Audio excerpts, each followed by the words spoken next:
All welcome to love garden reviews. So thank you for watching. ముందుగానే చెప్తున్నాను, అలా అని క్విట్ చేయొద్దు, ప్లీజ్ వెయిట్. సో రీసెంట్గా మనకి రిలీజ్ అయిన మూవీస్లో ఛాంపియన్ అనేది ఒక మూవీ ఆల్రెడీ అందరూ చూసే ఉంటారు. ఎవరైతే చూడలేదు అండ్ ఎవరైతే చూసారో వాళ్ళకు కూడా ఈ రివ్యూ.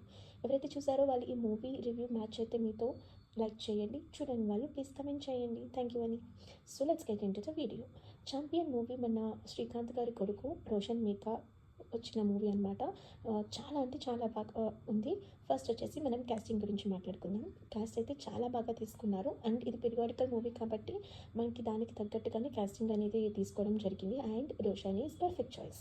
ఐ థింక్ ఈ మూవీలో రోషన్ తప్ప ఇంకొకళ్ళు తీసుకుంటే అంత బాగా కిక్ ఉండకపోవచ్చు, బట్ రోషన్ వల్ల మనకి మూవీ అనేది ఎలివేట్ అవుతుంది.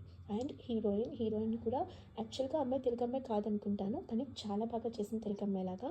అండ్ ఈవెన్ అదర్ కాస్టింగ్ కూడా మనకి చాలా అంటే చాలా బాగా తీసుకున్నారు. నెక్స్ట్ వచ్చేసి ప్రొడక్షన్. మీకు తెలిసిందే కదా, మనకి మహానటి తీసిన ప్రొడక్షన్ ఏదైతే హౌస్ ఉందో అదే ప్రొడక్షన్ ఇక్కడ ప్రియాంక దత్ గారు, అశ్విని దత్ గారు వీళ్ళ ప్రొడక్షన్ హౌస్ అనమాట. సో విజువల్స్ కానీ దాంట్లోనే సినిమాటోగ్రఫీ కానీ వాళ్ళ కాస్ట్యూమ్స్ కానీ ఎవ్రీథింగ్ వేరే లెవెల్లో ఉంటాయి. అండ్ మూవీకి ఆ మాత్రం ఉండాల్సిందే, ఎందుకంటే పీరియాడికల్ మూవీ కాబట్టి. అండ్ అందులో ప్రో కాబట్టి చాలా బాగా తీశారు.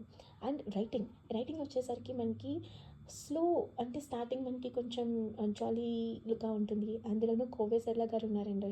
చాలా రోజుల తర్వాత చూడడం జరిగింది, చాలా బాగా అనిపించింది ఆవిడని చూడడం. సో ఆవిడ ఉన్నంత వరకు ఒక లవ్లీ జాయ్ఫుల్ కైండ్ ఆఫ్ మూవీలా వెళ్తుంది. అండ్ దాని తర్వాత స్లోగా స్టోరీ లైన్ అనేది స్లోగా తీసుకొస్తారు మనకి, అండ్ అది కూడా చాలా ఆర్గానిక్గా తీసుకొస్తారు. స్టోరీ కూడా చాలా బాగుంది, డైరెక్షన్ కూడా చాలా చాలా బాగుంది. అండ్ వీళ్ళ యాక్టింగ్కి వచ్చేసరికి ఇంకా మీరు టాప్ నాచ్ అని అనుకోవచ్చు. అండ్ రోషన్ అయితే మొత్తం తన కెరీర్ ది బెస్ట్ పర్ఫార్మెన్స్ అయితే చెప్పుండొచ్చు, ఎందుకంటే అంత బాగా చేశాడు, అంత మెచ్యూర్డ్గా చేశాడు. ఆ క్యారెక్టరైజేషన్కి ఎంత కావాలో అంత బాగా చేయడం జరిగింది. అండ్ హీరోయిన్ కూడా చాలా లవ్లీగా చేసింది. ఇంకా మిగతా క్యారెక్టర్స్ అంటే ఈ మూవీలో ఒక ఓవరాల్ ఒక ఊరు కైండ్ ఆఫ్లో వెళ్తుందనమాట. సో దానికి తగ్గట్టుగా ప్రతి ఒక్కళ్ళు ఎరగదీసేశారు అంతే, వేరే మాటలు లేవు. ఓవరాల్గా మూవీ అయితే వన్ టైం వాచ్కి చాలా బాగుంటుంది. అండ్ పీరియాడిక్ లవర్స్ ఎవరైతే ఉన్నారో, అంటే 1980s పీరియడ్ టైంలో జరుగుతుంది కాబట్టి ఆ పీరియడ్ కైండ్ ఆఫ్ ఇష్టం ఉన్న వాళ్ళకైతే బాగా ఎంజాయ్ చేస్తారు టేకింగ్ అది. కానీ కొంచెం ఫస్ట్లో మిడిల్లో కొంచెం డౌన్ అయినా ఒక ఇంటర్వెల్కి వచ్చేసరికి బ్యాంగ్ అనమాట, కొంచెం ఎలివేట్ అవుతుంది మొత్తం, అక్కడి నుంచి వేరే లెవెల్లో వెళ్తుంది. సో ఓవరాల్గా అయితే బాగుంది అండ్ సూపర్గా ఉందని చెప్పలేను, కానీ పీరియాడిక్ మూవీ కాబట్టి బాగుంది. సెకండ్ థింగ్ వచ్చేసరికి మైనస్ ఏంటంటే కొంచెం లాగింగ్ అనిపిస్తుంది, మధ్యలో కొంచెం డ్రాప్ అయ్యి మళ్ళీ స్విచ్ ఆన్ అయ్యి అలా ఆ కైండ్ ఆఫ్లో ఉంటుందన్నమాట.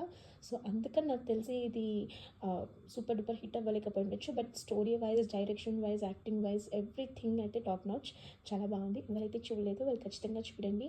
అండ్ ప్రాణం పెట్టేశాడు మన రోషన్ అండ్ ప్రతి ఒక్కళ్ళు, సో దానికైతే ఖచ్చితంగా చూడండి. ఎవరైతే నా రివ్యూ బాగుంది, మీకు కూడా సిమిలర్గా అనిపించింది, నా థాట్స్ అనిపిస్తే కనుక ఖచ్చితంగా లైక్ అండ్ కమెంట్ చేయండి. Thank you.